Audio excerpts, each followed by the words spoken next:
See, what they got to do is they got to understand that a fan like me picks up on all of this. For example, why not order Andre Ward versus anybody in 2014? Why not order Andre Ward versus Carl Froch in 2014? Andre Ward wasn't injured. He was having a promotional dispute. Why not order Keith Thurman versus Floyd Mayweather? He's been calling out Floyd Mayweather for God knows how long. Yes, he is a Heyman fighter.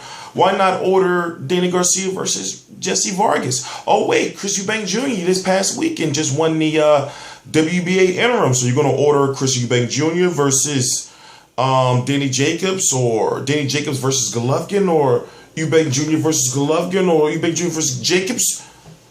I'm kind of upset because I'm thinking like, well, wait a minute.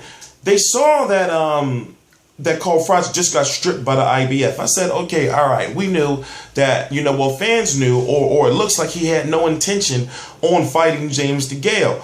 But then you take his WBA belt. Now I understand that it's not the WBA Super World, which is considered the recognized belt. But as far as 168-pounders go, Carl Froch was the recognized 168-pound champion. Why? Is because because of Andre Ward's inactivity. If you follow me, if that makes sense. Let me slow down. I'm T Street Controversy. This is T Street Controversy Live. I do all my videos live, uncut. I cover every single major fight live. I'm a very passionate boxing fan to the point where I know about the sanctioning bodies. I know about the organizations. I know that if you don't know, I'll tell you that the WBC, the WBA, and the IBF have had several meetings in 2014 to discuss unifications, to discuss bringing fighters together to fight, to discuss making sure that the mandatories fight the mandatories. But right now, it just seems like bad timing. It just seems like they're picking what Carl Froch.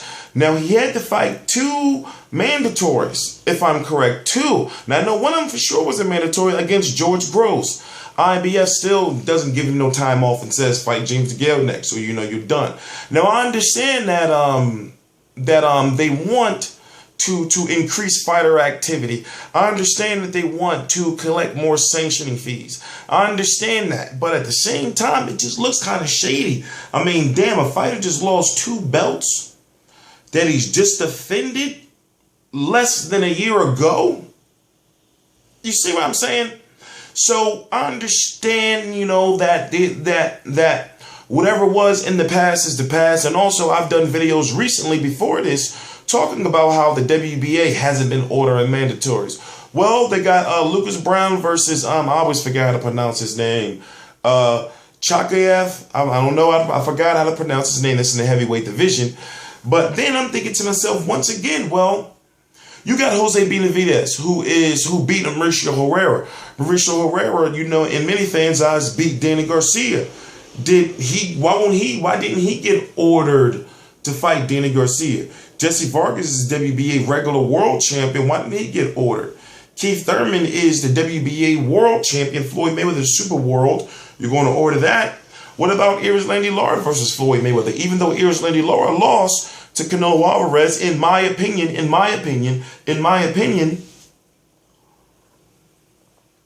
Floyd Mayweather is the WBA Super World at 154. Why not order Lara, the world?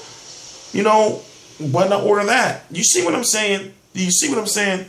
Are you following me? So it just looks like they're picking with Carl Froch a little bit. And it's a shame because he's been, hinting at retirement for so long, now, over the last couple of years.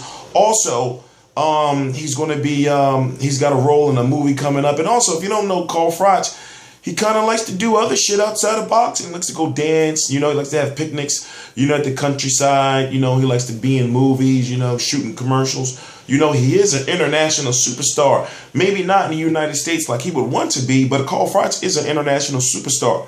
And believe it or not, he does have a little bit of a hood pass and some street credibility. And I'm talking about, listen to me, I know it may seem a little far-fetched, but what I'm saying is when he knocked out Jermaine Taylor had a strong following at that point in time in the Super 6 tournament because he had beat Bernard Hopkins, despite what happened with the Kelly Pavlik thing. He still had a strong following to whereas in urban fans got introduced to who Carl Froch was.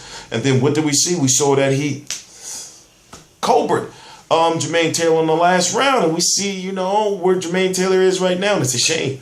You know, but I guarantee you Arkansas will make sure they have candy in Arkansas. I guarantee you that for Martin Luther King Day. If they don't, listen, Arkansas, listen, if you don't have candy for Martin Luther King Day parade, holla at T Street, we're going to make some things happen. You got to have candy. But then I asked myself, well, Jermaine Taylor, you rich.